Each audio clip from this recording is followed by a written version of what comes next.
سحر وخرافة وغيب وكهانة.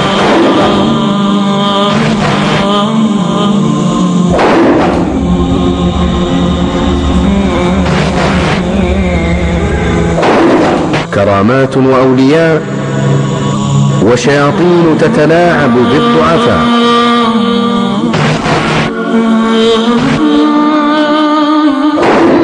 من ينقذ السكارى ومن يهدي الحيارى. أإله مع الله أإله مع الله أإله مع الله قليلا ما تذكرون. دمعة موحد نور وحكمة وهدى ورحمة.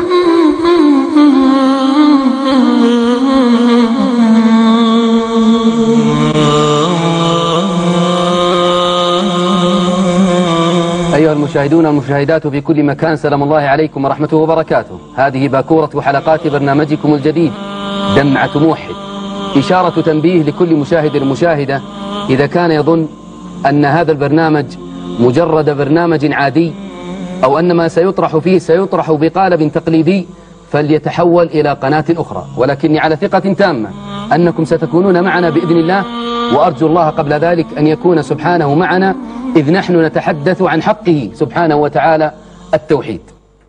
ما هو هذا البرنامج ومن هو ضيفنا في هذه الحلقات؟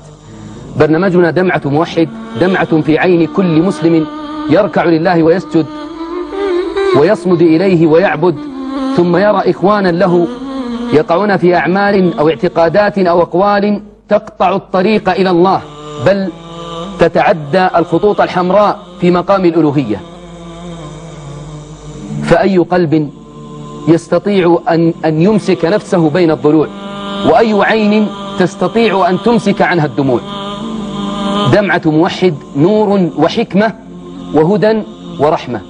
أما النور والحكمة فهذا البرنامج يستلهم النور والحكمة من عقيدة راسخة مبنية على كتاب الله وما صح من سنة رسول الله، مسترشدا بأقوال أئمة الإسلام من شتى المذاهب، الحنفية والمالكية والشافعية والحنابلة وغيرهم من أئمة الهدى، دون تقليد لأحد ودون تحيز لمذهب أو انحياز لبلد.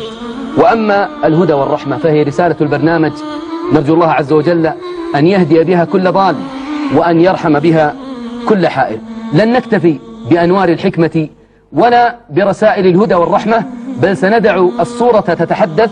لدينا العديد من التقارير المصورة والأفلام التي هي كنز من كنوز ضيفنا، ضيف حلقات هذا البرنامج، يقدمها لكم مخرجنا المبدع الأستاذ وائل المصري بقالب قشيب جميل. بقي أن أعرفكم أيها المشاهدون والمشاهدات بضيف حلقات هذا البرنامج. ضيفنا فارس من فرسان هذا الميدان، لم يكتفي بجهده العلمي كطالب علم عند كبار العلماء في هذا الزمان، بل أضاف إلى هذا الجهد العلمي تطبيقا عمليا بحكم عمله في هيئات الأمر بالمعروف والنهي عن المنكر والقبض ومداهمة والتصدي للسحرة والمنحرفين. ضيفنا في حلقات هذا البرنامج الضيف الدائم هو فضيلة الشيخ عادل بن طاهر المقبل، رئيس مركز هيئة الفاروق والفيصلية والمكلف بقضايا السحر في مدينة الرياض. أهلا ومرحبا بكم يا شيخ عادل. الله حياكم الله يا مرحبتين.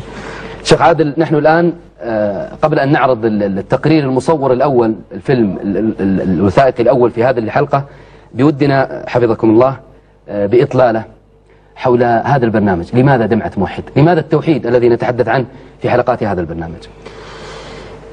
بسم الله الرحمن الرحيم. الحمد لله رب العالمين، ولا عدوان إلا على الظالمين، وأصلي وأسلم على المبعوث رحمة للعالمين.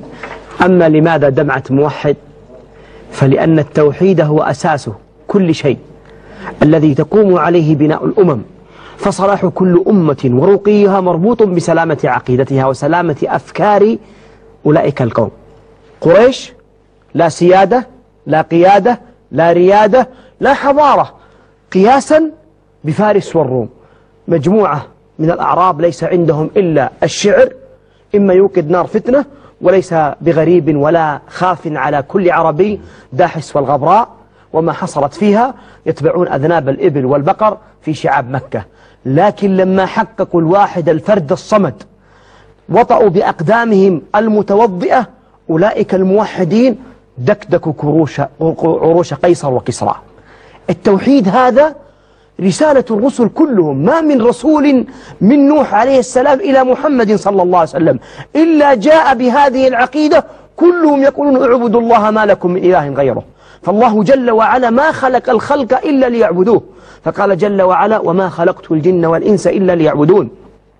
التوحيد هو أهم أمر، فلا صلاح لأي عمل إلا بالتوحيد. ولذلك الله جل وعلا يقول لنبيه لقد أوحي إليك وإلى الذين من قبلك لئن أشركت ليحبطن عملك. فالله يحب التوحيد ويدافع عن أهله ويتولاه وينصره ويعزه. ولذلك الله سبحانه وتعالى جعل التوحيد أساس كل شيء. انظر إلى هذا التوحيد العظيم. هذا الرجل الذي عبد حبشي لما وحد الواحد الفرد الصمد قال له النبي صلى الله عليه وسلم بما سبقت الصحابة يا بلال فإني سمعت دفين عليك البارحة. وهذا الذي يشار إليه بالبنان نشأ بين الركن والمقام، يشار إليه من أشراف قريش، لما لم يعرف لله الواحد الفرد الصمد حقه قال تبت يد أبي لهب وتب ما أغنى عنه ماله وما كسب.